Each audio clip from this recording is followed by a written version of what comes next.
adalah rubrik Doorstop. Dunia obrolan-obrolan ringan, singkat, tepat oleh pakar. Ayo kita kenalan dengan dokter spesialisnya. Selamat sore, Dok. Selamat sore. Silakan duduk. Iya. Dok, urologi itu apa sih? Oke, Mbak Ida.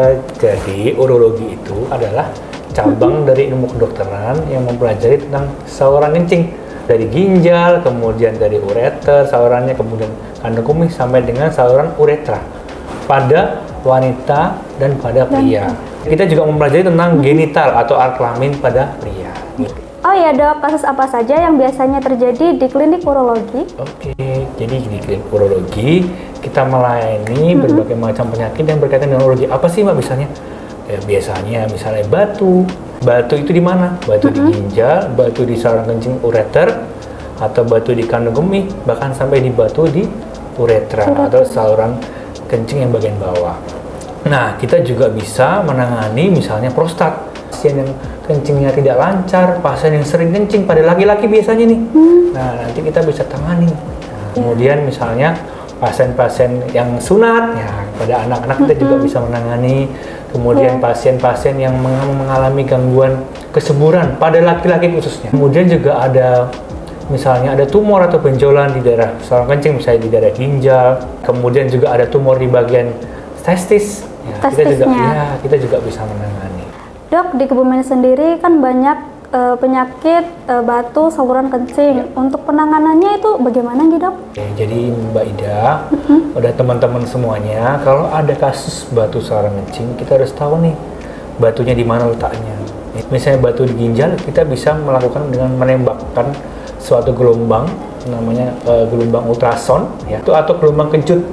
Misalnya kita bisa dengan melakukan pemecahan batu seperti itu. Jadi sudah mulai kita tinggalkan mengiris bagian kulit dari tubuh pasien. Kita juga sudah mulai meninggalkan, jadi melalui alat nanti kita memasukkan dari uretra pasien, kemudian kita masuk melalui alat dengan teropong, nanti kita bisa hancurkan dari situ, Pak. Gitu. Jadi semua tergantung ukuran masing-masing batu. Kalau ukuran masing-masing batunya kecil, kita bisa pakai obat, tapi kalau besar kita bisa dengan melakukan endoskopi urologi. Apa saja sih, Dok, gejala dari penyakit batu saluran kencing? Oke, jadi penyakit batu saluran kencing itu punya gejala yang khas. Tergantung dari letaknya, Mbak. Kalau misalnya letaknya di ginjal, dia akan memberikan sensasi gejala seperti nyeri pinggang. Nyeri pinggang yang rasanya tumpul, yang dia tidak bisa berkurang meskipun dengan perubahan posisi tubuh. Kemudian apabila dia batunya sampai ke dalam ureter, dia bisa mengalami nyeri pinggang yang bersifat tajam. Kemudian dia bisa menjalar ke penutupan.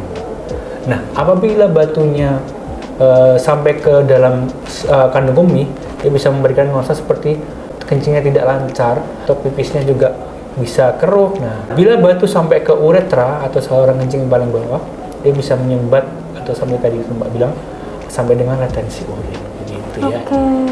Oh ya, Dok, siapa saja yang berpotensi mengalami gangguan tersebut dan bagaimana pencegahannya?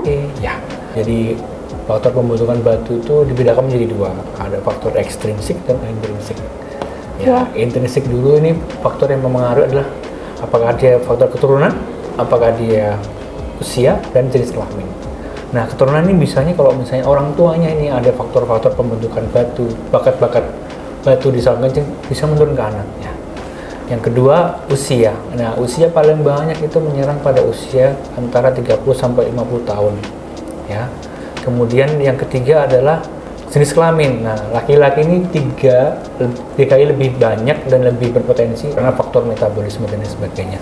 Kemudian faktor intrinsik kita lihat dari demografi, daerah tempat tinggal pasiennya, juga mungkin kandungan garamnya di dalam minuman juga tinggi. Kemudian faktor temperatur atau suhu, misalnya terlalu panas. Kemudian faktor ekonomi juga, Mbak. Jadi misalnya pada penelitian yang telah dilakukan, misalnya pada pasien anak-anak, kenapa banyak batu ditemukan di saluran kencing, karena memang anak-anak kurang gizi. Jadi sehingga terjadi suatu gangguan metabolisme dari anak dan terjadilah suatu batu kandung kemih yang paling sering menyerang batu pada kandung kemih. Ya. Kemudian juga sering minum soda, sering minum air teh, kemudian sering kopi. Nah, itu faktor resikonya. Dan pencegahannya adalah ya kita harus minum air putih paling enggak 2 sampai 2,5 liter per hari. Air putih ya. Kemudian yang kedua, kita bisa misalnya jangan menahan kencing. Kemudian kurangi asupan garam. Keempat, misalnya batu-batu asam urat nih sering nih kan makan enak misalnya jeroan, kemudian emping, nangka dan sebagainya. Sesuatu kandungan yang terlalu tinggi pada asam urat akan dibuang melalui ginjal. Kalau terlalu tinggi juga kita tidak sarankan karena bisa membesar peningkatan faktor risiko. Gitu ya Mbak. Oke sahabat sehat, demikian tadi rubrik doorstop bersama dokter spesialis urologi, Dr. Andreas. Bagi Bapak Ibu, saudara sekalian yang mengalami gejala-gejala tersebut yang sudah saya uraikan, jangan malu, jangan sungkan untuk periksa ke Rumah Sakit Umum Purwogondo. Kami siap untuk membantu. Sehat bersama Rumah Sakit Umum Purwogondo.